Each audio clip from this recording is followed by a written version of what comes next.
The following video was recorded live on Twitch, and it's an honest and constructive review of a showreel from one of my subscribers. You might think that this review is only useful to the artist in question, but I really believe that watching other people's reviews is a great way to improve your skill set and develop your eye for detail. Not to mention, it gives you an idea of what to expect from a visual effects supervisor like myself, and it serves as a guide on how to make a successful showreel.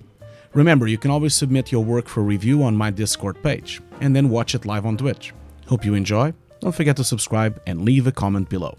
Andrea, thank you so much for sharing your showreel, and I have a couple of notes. I think your showreel is really nice, but I do have some notes. So let's start with the first shot. So first shot, I think you did really well with the CG. The CG has some problems though, and I'll tell you what the problems are, especially on the foreground really.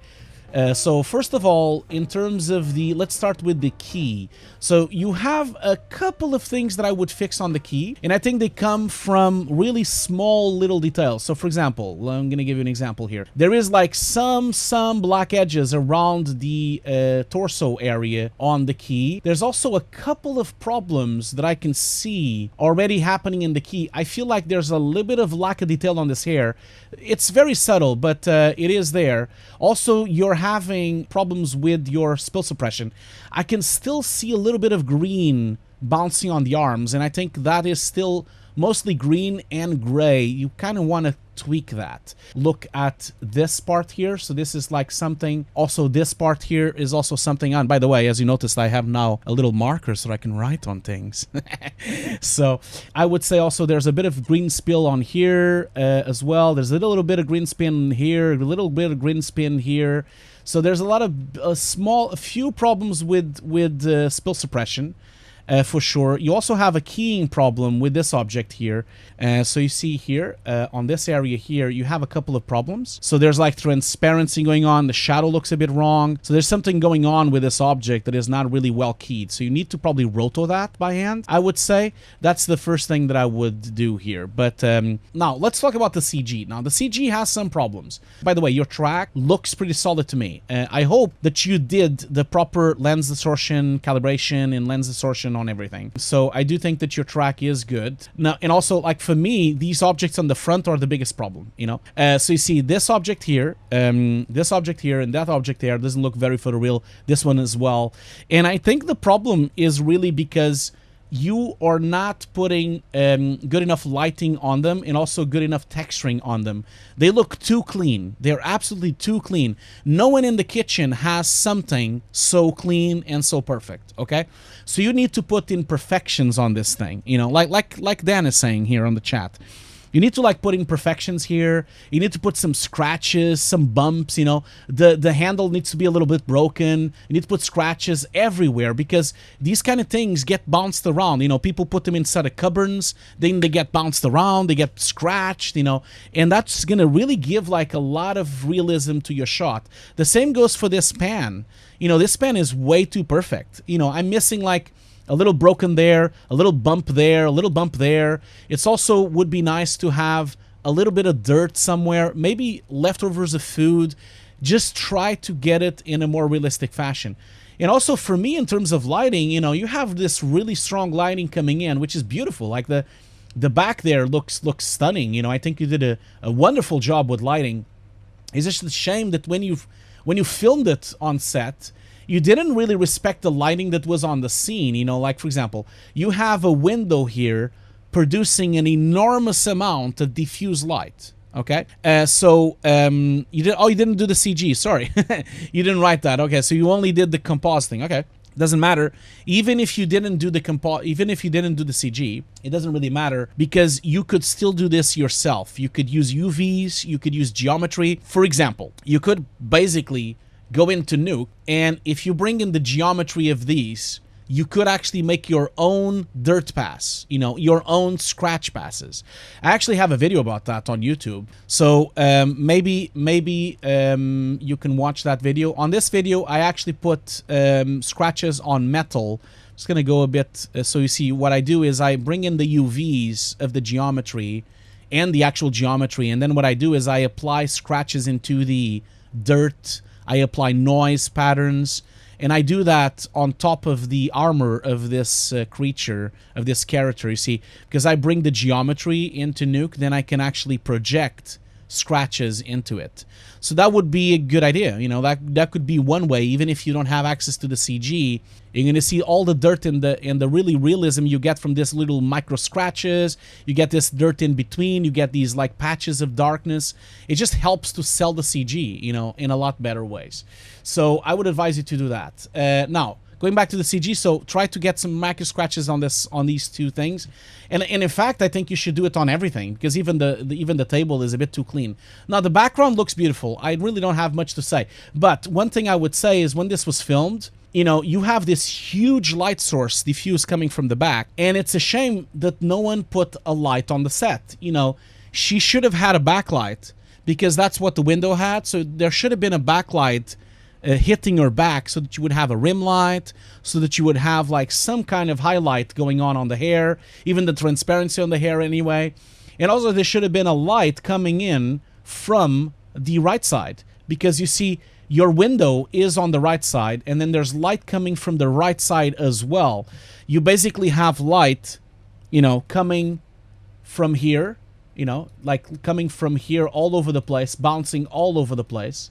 And then you also have light coming from here, you know, like filling up the room. So basically you have light coming from this area. And if you look at her, she looks flat. There's no light direction. Like, you should have more light on this side and more light on the back. If you can't really do that on set, at least you should do that with some soft masks and some rotoscoping, because that's really making it not sit well on the shot, you know. She doesn't really sit well on the shot because of that. And I know you did a little bit of color correction, but it's not enough. You need to, like, these kind of things should have been done on set. But I think the shot looks great. You know, I do think the shot looks beautiful on the back. CG looks beautiful. But I just think that you need to work on the dirt on the front. Anyway, let's move on to the next shot. This shot here looks like you did a really good track. The track looks pretty good to me. I think you also did a really good job with integrating the poster as well. It's very well integrated. It actually has the actual residue of the wall, so that it looks like it has the actual glue residue. I think your reflections look nice as well. I think you did a great job removing the postmark as well. Yeah, I mean, obviously I can't see like really perfect frame by frame, because obviously this is compressed by Vimeo, so it's not really, I can't notice how perfect this goes. But if I zoom in here, I can kind of see that it does look to me like it's too blurred though. So I think you do need to work a little bit on this. This looks to me like it's a bit too blurred, okay? So maybe look into that, but it's very subtle. I think you did a good job. Reflections look good as well. Now the poster looks great. I think you did a great job with the poster. The rips look great. The integration looks great. I think the poster, I have nothing to say. I like all of your little bumps of glue and all the breakup that the thing has. So this is really nice. Okay, so now this shot here looks really cool. It's really creepy. It's very creepy, especially because your eye doesn't move with the other eye. But I guess that's because it's a glass eye that you want to kind of pretend that it's a glass eye. One thing I would say though, like, I don't really think it's necessary for you to show me the software, because the reason I say that is because you need to understand a lot of recruitment people don't know Nuke, and a lot of people that are watching the showreels for the first time, they don't really want to see softwares, and I think it really brings your showreel down. Your showreel should be all about magic, you know, about compositing, about breakdowns. I don't want to see softwares. I don't want to see interfaces. And also because you're opening yourself to criticism, because, you know, if you're watching, if you are being watched by a very skilled Nuke artist, you might have a mistake on your script. You might have something on the script that you don't want to show, or something on the script that doesn't really work very well. And then you're basically opening yourself for some kind of feedback. You know, I wouldn't do that. You just need to show the breakdown. Regarding your breakdown, one thing I would say is, I don't know if it was in purpose, but your eye, your right eye, it is not moving with the other eye. So it's not synced completely. So you need to kind of work a bit better on the movement of the eye, I think. I don't know if it was in purpose for you to make it like that, but it also looks to me like it's a bit too big for the eye that was there. Maybe it was in purpose as a stylized option. But if you look at the original eye, you see you're looking to the side, and then suddenly you're looking front. I'm not really sure if that was in purpose, but it was in purpose. Okay, fine. Then if it's in purpose, I'm not gonna say anything else. It does look cool though, and also I think your track looks very solid. I'm going frame by frame now. I don't see any issues. I think it looks really solid. Your eye looks a bit dead. Maybe it was in purpose because he is dead. There is one flicker going on here, so you need to check what that is. So you see there's like a little thing that shows up there, just here, that thing there. And there's another one that shows up here, this one here. So there's like 2 dots that show up there. You want to kind of check that out because you shouldn't have that dot and you shouldn't have this dot going on. It looks like there's like some two bumps or something. So check that out. At least if I go frame by frame, that's the only thing I see. I'm going to go frame by frame and see the whole thing. Yeah, no, I don't think it happens again. Your motion blur looks good as well, so I think you did a good job. Integration-wise, it looks really nice as well. So if I go frame by frame, I think your motion blur looks correct. Depth of field looks correct. Integration looks correct. I think it was just those 2 dots that showed up on those 2 frames. There's another one here. For some reason in here, there's like a little white dot that shows up and then goes away. So it's a bit weird. I'm not sure what that is. So yeah, but it's good. It's good. I just would ask you to tweak that. And there's more dots now at the end. You see, yeah. So you need to kind of like, there's another dot there and another dot there. So you need to be careful with that because those little flickers really distract the shot. Okay. So I'm gonna just continue here. So this shot here, I'm assuming this is not your CG. Like you said, it's just compositing, I'm assuming. So you did a good job with the compositing. I think it's well integrated. It looks a bit too dark though to me, like especially because it would bounce a bit more light from the diffuse. Especially when I look at the original plate that was there. There's so much light here, you know, coming from the sky, cast sky. I don't think the boat would be that dark. I think you would get a bit more light from above. Like, I feel like you're darkening too much, and it's a shame because I also don't see the details that well because of the darkness. So maybe consider having like more light coming in from above, like almost like a skybox, because it does look nicer if you see it a bit better. But the integration looks nice. It's very dark for me to see the integration. The track looks nice as well. So now this one here, I have a lot to say about this. This is your weakest shot. So I would recommend you to either tweak it or remove it from your showreel, okay? So the track looks solid. That I have no problems with. What I have a problem with is your soldier. So your fire looks good. I think this was well made. If anything, I would say your shadow is a bit too harsh. So I think you should probably blur this shadow a bit because it's really harsh at the moment. Your motion blur looks good. Your fire looks good. The integration with the fire looks good as well. So I don't really have much to say about this. At least from Vimeo's compression, it looks okay to me. I have a big problem with your soldier, and the bigger problem I have with this, I don't have any problem with the skull. The skull is fine, and I think you did a good job integrating the skull. The problem I have is the soldier, because the soldier is the wrong perspective, you see. And the problem here is this. You see, this is the plate you've used, right? Now, just by looking at this shot, I know for a fact that this shot most likely is a 50 mil or higher, okay? So I think, yeah, that's right. Closer light source is harsher, but I feel like it's too harsh. It's a little bit too harsh.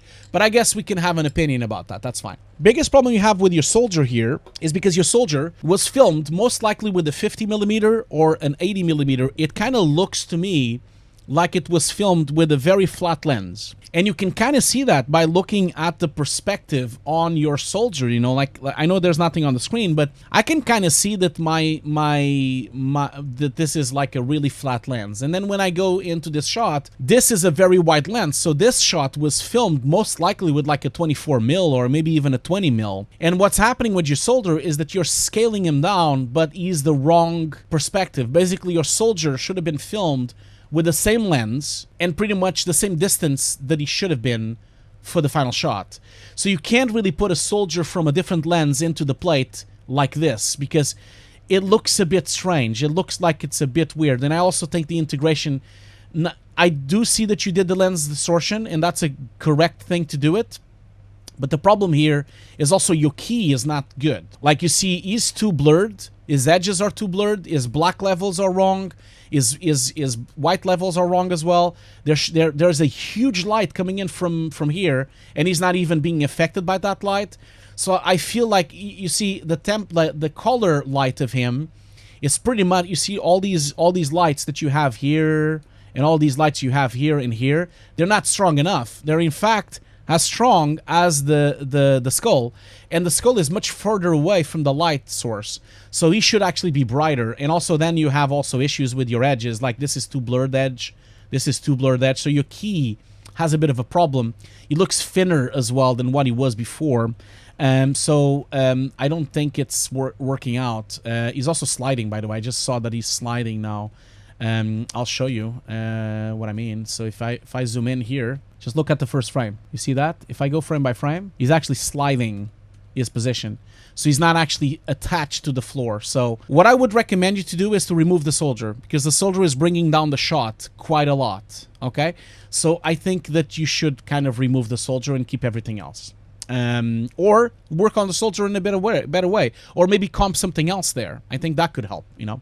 But anyway, I think your showreel was great. You have some minor problems. Just to recap, work on the CG of the foreground elements, make more dirt on them, more scratches on them as well, and work on the light integration of the woman, because there's so much light coming from the back and so much light coming from the right side. So I would definitely work on this shot, because this shot looks really good in terms of CG and in integration, so you should really take your time on this shot and make it even better. Then I would say that this shot also has no issues. I like your projection cleanup. I like your reflections in the poster. Really nice. This shot is really nice as well. I only saw those little dots. I don't agree with your eye direction, but it's fine. I think you did a good job. I would remove the interface. I don't think you need the interface. It just confuses people, and I don't think they should be there. I think you should just focus on breakdowns and shots. I like your boat, but I think the boat should be a bit brighter. It should bounce more light from the sky and from the diffuse. Otherwise, it looks really great, so it's a really good job. I like your fire, and I like your skeleton, but I don't like your soldier. I think your soldier looks not good enough. So maybe work on that. Anyway, that's it for this showreel. So Andrea, thank you so much for sharing the showreel. You will see this showreel review on YouTube at some point. So thank you so much for that. And also much appreciated for being a Twitch subscriber. That's a really, I'm really appreciative of that.